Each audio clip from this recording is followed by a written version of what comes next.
cashing it in. Del Rio, kick to the back of the head. The cover. Oh my Lord, Del Rio's champion. Rumors have been circulating that Alberto Del Rio may be returning to WWE through the AAA deal that was announced at WrestleMania. On one hand, reports say he has already signed and will be returning to WWE programming, and on the other hand, there are conflicting reports saying he will not be moving back to the main roster as a part of the acquisition and will just stay in AAA. As of right now, the Wrestling Observer's Dave Meltzer corroborated that these were new contracts with WWE rather than WWE assuming existing AAA deals. But Ernesto Ocampo, who initially reported this, added that those signed were not expected to take part in events in the United States and were instead meant to integrate AAA's roster in Mexico. However, a few AAA wrestlers may appear in NXT crossovers on the road to Worlds Collide. Maybe La Hydra, Vikingo, or a few others. Personally, I have no interest in seeing Del Rio back as a character in general, but more importantly because of his horrible past. And I certainly have no interest in seeing Del Rio return to the company when you just did a mass group of releases citing age as a factor. This is the story of Alberto Del Rio, a once champion wrestler to abusive criminal psychopath. Alberto Del Rio was once a rising star and a decorated champion in WWE in the early 2010s. Within 18 months, he had won the Royal Rumble, Money in the Bank, and the WWE Championship, but crimes and controversy completely overshadow any of that.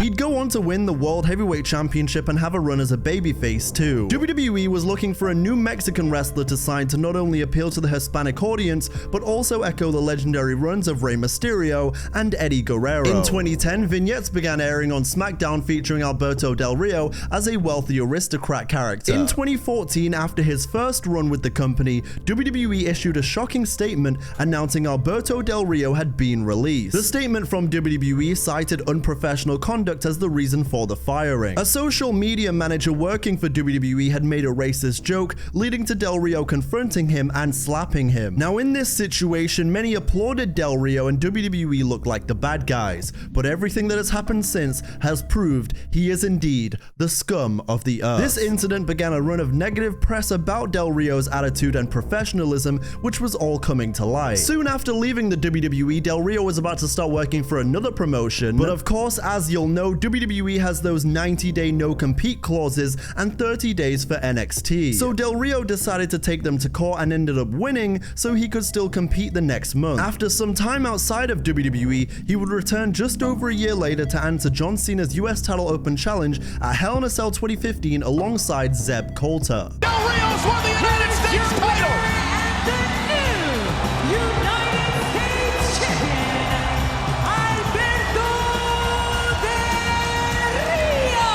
Del Rio's time in WWE would not last long, as he was suspended for 30 days after a wellness policy violation and would eventually leave again. Reportedly, he was unhappy, claiming he had been given empty promises, including a main event push. You know, what do you think about the WWE wellness policy? Is it kind of jaded a little? Is it kind of should be changed a little bit? Well, they can do whatever they want. They own the company, they can do whatever they want, but like Rhea said, it's just same shit differently. That's what. But then Alberto would engage in a relationship with former world champion Paige around this time, and this entire saga really showed him to be the scum he always has been. And this story in particular really builds into why nobody wants to see this guy again. Del Rio was previously married to another woman who he had 3 children with. However, in June 2016, she filed for divorce from Del Rio due to his adultery. The Del Rio-Paige relationship was already incredibly weird, given there was like a 15-year age gap between them. Oh, they're playing pool. Okay. He came back and I thought he looked incredible. And then he got like a haircut and I was like, oh, I like your haircut, puppy. And then one night it just like we hung out and it just happened. I was like, oh my God. I like him so much. This is the first time. And WWE themselves weren't wild about it either, so they used the 2016 draft to try split them up. Paige would go to Monday Night Raw and Del Rio to SmackDown. But then they got engaged in October that year after Paige proposed to him.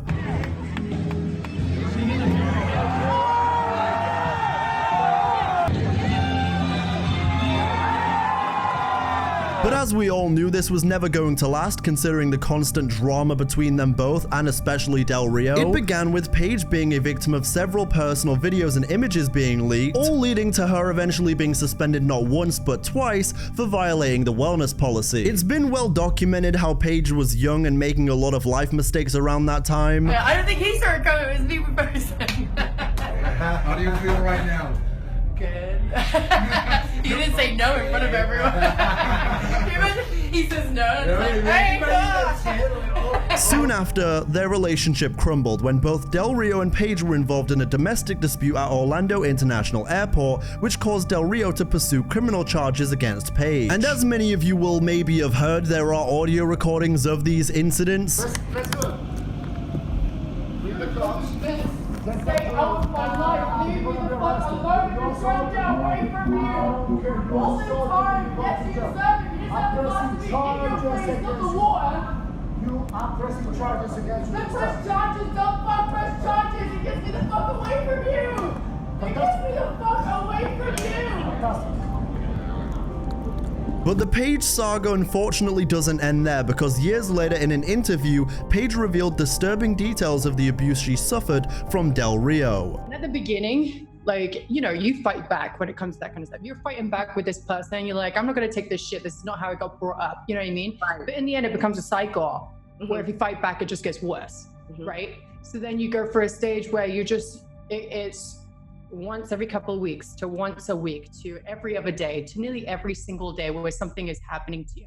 And it's not just for an hour, it's 4 hours. It's like, it's up to 6-7 hours a day. You're literally like trapped in like this certain room and getting your ass beat every couple of minutes. You know what I mean? Like, and doing all these crazy things to you.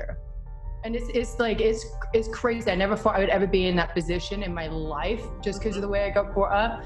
I never thought it, but it happens to even the most strongest people. Every detail about this initial abuse from Del Rio to Paige proved to repeat itself down the line for Del Rio. Paige would say that she was trapped in rooms for hours while being assaulted by Del Rio every couple of minutes. And somehow after all of this, Del Rio would be given another chance in Impact, which is insanity. He won their World Heavyweight Championship and became Alberto El Patron because WWE owned the trademark to the Del Rio name. However, it didn't last long. He was fired in 2018 for no-showing an event, and then Del Rio would claim the following: I had a family situation that I needed to attend to. As you know, my family, my kids are my priority. The situation involved them, and that's why I decided to take care of business and take care of my family situation. And that's all that happened. After this run of embarrassment and drama, he said he would be leaving the pro wrestling business forever. He'd go on to have a mini run in his old roots of MMA, but it was quickly overshadowed by more controversy in 2020. Sunk in. That's deep. That's deep. Gotta lower it.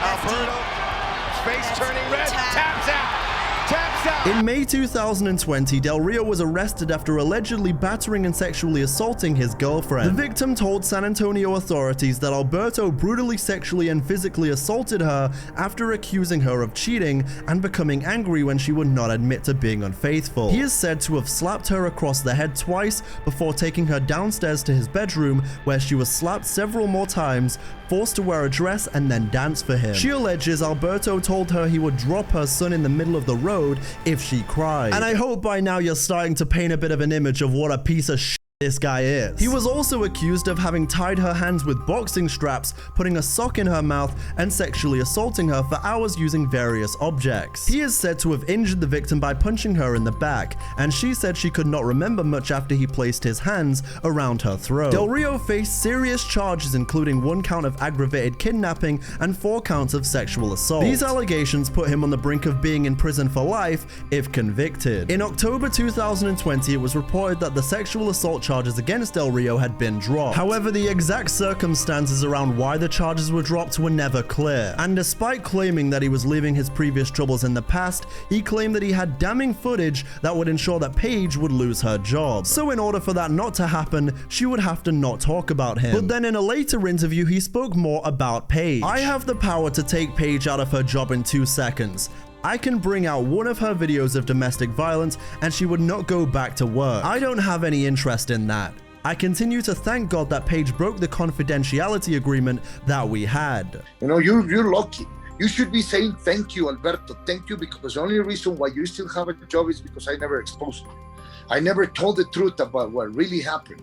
The real story, not the bullshit story that you and I gave to the media and the companies to protect you from losing your job. But right now, I can say there was only one people being arrested for domestic violence 3 different times. And all of these threats came not too long after that trial, which really only a moron like Alberto Del Rio would do. Since his WWE departure and the controversy of abuse, he's claimed that he was in talks with WWE to return in 2018 or later, but considering the drama and crimes haven't really ceased, I highly doubt it. In 2022, Del Rio was involved in a backstage altercation at a Lucha Libre show where he tried to force his way into the venue after being late, proving that some people just never really change. Llamados a las 3 de la tarde, no a las 5.